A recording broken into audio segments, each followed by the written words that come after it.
Hello दोस्तों, मेरा नाम है मोहम्मद कैसर और आप देख रहे हैं स्टडी चैनल। टीजीटी पीजीटी भर्ती के संबंध में दोस्तों एक बहुत बड़ी अपडेट निकल कर आ रही है। मानदेय पर रखे जाएंगे अब 2090 तदर्थ शिक्षक।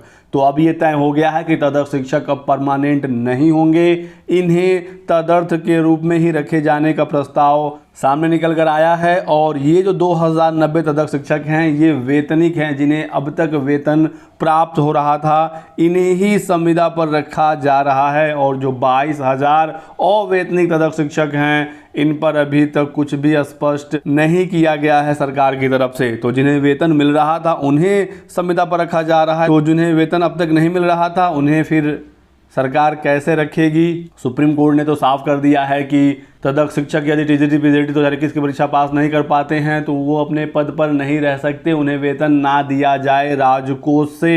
हालांकि सरकार इन पर सहानुभूतिपूर्वक विचार कर रही है और ये पत्र जारी किया गया है शिक्षा निदेशक के द्वारा, जिसमें सारी जानकारी दी गई है। और जो युवा मंच टीम है और जो अभ्यर्थी हैं जो इस लड़ाई में काफ़ी समय से संघर्ष कर रहे थे, उनकी एक बड़ी जीत हुई है। बात करेंगे हम लोग पूरे डिटेल में इस पूरे मुद्दे पर, और ये पद नए विज्ञापन में क्या जुड़ सकते हैं, क्या इन पर नई भर्ती आएगी, सभी बिंदुओं पर डिस्कस करेंगे। लेकिन आगे बढ़ने से पहले टीजीटी पीजीटी 2022 के लिए एक बहुत ही जरूरी सूचना। समय आ गया है दोस्तों टीजीटी पीजीटी की बेहतरीन तैयारी करने के लिए, और एग्जामपुर लेकर आ गया है टीजीटी पीजीटी के लिए एक बहुत ही बेहतरीन कोर्स। यहाँ पर SST, political science, math, commerce, Sanskrit, Hindi, English, sociology और साइंस जैसे सब्जेक्ट शामिल हैं। डिस्क्रिप्शन बॉक्स में लिंक दिया गया है एग्जामपुर ऐप का, क्लिक करिए, ऐप को इंस्टॉल करिए और टीचिंग वाले सेक्शन में आपको टीजीटी पीजीटी के कोर्स देखने को मिल जाएंगे। अभी दोस्तों एक बड़ा डिस्काउंट चल रहा है, यदि आप कूपन कोड हमारा यूज करते हैं STUDY50 यानी STUDY50 तो आपको 50% का छूट मिलेगा। 4,000 का कोर्स आपको 2,000 रुपये में ही मिल जाएगा। एक बार चेकआउट करिए, बहुत सारे फ्री कोर्सेज भी वहाँ पर अवेलेबल हैं। तो दोस्तों देख सकते हैं शिक्षा निदेशक माध्यमिक की तरफ से ये पत्र जारी हुआ है और इसका विषय है तदर्थ शिक्षकों के संबंध में प्रस्ताव उपलब्ध कराने के संबंध में। काफ़ी दिनों से तदर्थ शिक्षकों का डेटा लगातार मांगा जा रहा था और तदर्थ शिक्षकों के संबंध में माननीय मुख्यमंत्री जी की अध्यक्षता में दिनांक 9 जुलाई को कहा गया था कि तदर्थ शिक्षकों के संबंध में विचार विमर्श के पश्चात सर्वोच्च न्यायालय द्वारा पारित जो आदेश है उसके संबंध में इन पर सहानुभूति पर विचार करने के लिए कहा था। और ये भी कहा गया है कि सन 2000 के बाद जो तदर्थ शिक्षक नियुक्त हुए हैं इनकी जीवन यापन में समस्या उत्पन्न हो रही है और इनके लिए कुछ व्यवस्था किया जाए। तो 3 विकल्प यहाँ पर रखे गए हैं। तीनों विकल्प आप देख सकते हैं, इनमें से किसी एक विकल्प को फाइनल किया जाएगा, लेकिन यहाँ पर यह तय है कि इन्हें अब संविदा के रूप में ही रखा जाना है, ये अब परमानेंट नहीं होंगे। और आगे से अब जब भी शिक्षक छात्र अनुपात का गणना होगा तो तदर्थ शिक्षकों को शिक्षक के रूप में गिनती नहीं की जाएगी, ये पद अब शून्य हो चुके हैं। तो यहाँ पर सारी चीज़ें दी गई हैं, आप चाहें तो इसे डिटेल में पढ़ सकते हैं। यहाँ पर बताया गया है कि 1993 से लेकर 2000 तक नियुक्त तदर्थ शिक्षक जो माननीय न्यायालय के अंतिम व अंतरिम आदेश से वेतन पा रहे थे उनकी संख्या 1135 है। तो जो वेतन पा रहे थे सिर्फ उन्हीं की बात यहाँ पर हो रही है। 22,000 जो अवेतनिक हैं उनकी कोई भी चर्चा यहाँ पर नहीं है।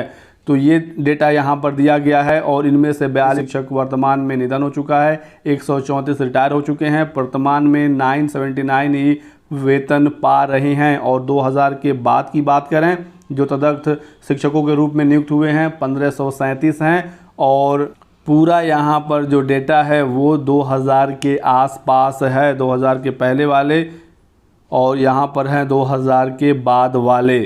तो बिल्कुल डिटेल में सारी चीज़ें दी गई हैं। मैं ये नोटिस अपने टेलीग्राम चैनल पर शेयर कर दूंगा, आप इसे एक बार जाकर आराम से पढ़ सकते हैं।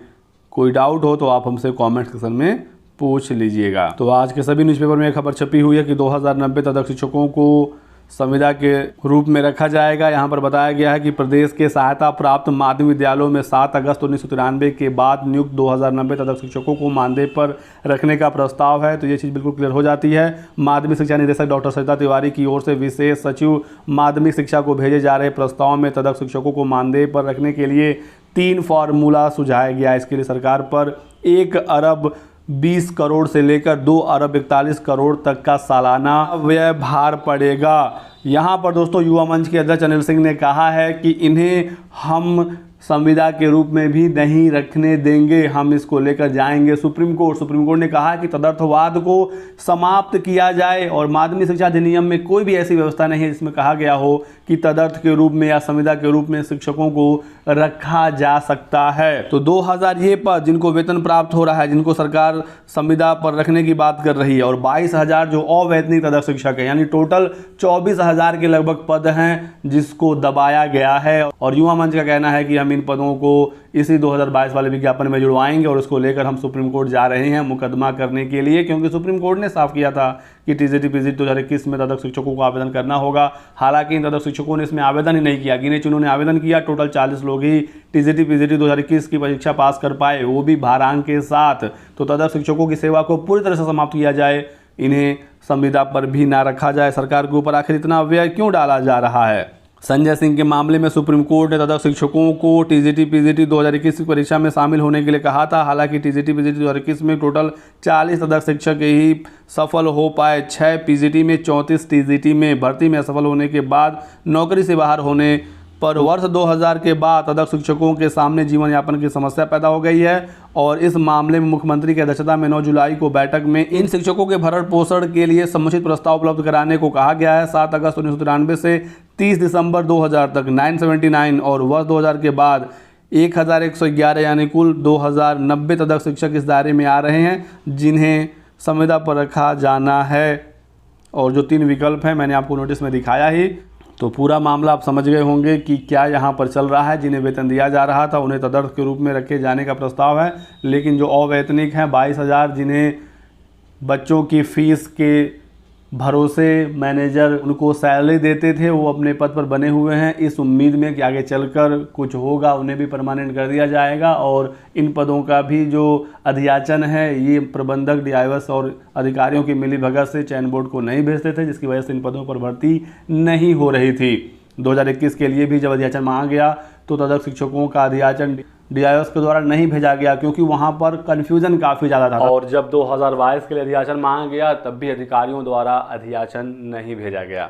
सुप्रीम कोर्ट ने तो ये क्लियर कर दिया था कि इन्हें अब पद पर न रखा जाए, लेकिन सरकार और जो विधायक है, सांसद हैं, इनकी मेहरबानी से ये अपने पद पर बने हुए थे और कन्फ्यूजन की स्थिति थी, सैलरी दिया जाए या ना दिया जाए, ये एक बहुत बड़ा कन्फ्यूजन था। मैंने आपको बहुत सारी नोटिसें भी इस संबंध में दिखाई थी। डीआईएस लगातार पत्र जारी करके सरकार से दिशा निर्देश मांग रहे थे कि इनको सैलरी देना है कि नहीं देना। हालांकि बहुत सारे जिलों के डीआईएस ने सीधे सीधे सैलरी देने से मना कर दिया था। उन्होंने कह दिया था कि सुप्रीम कोर्ट ने क्लियर कर दिया है कि इन्हें अब वेतन नहीं दिया जाएगा।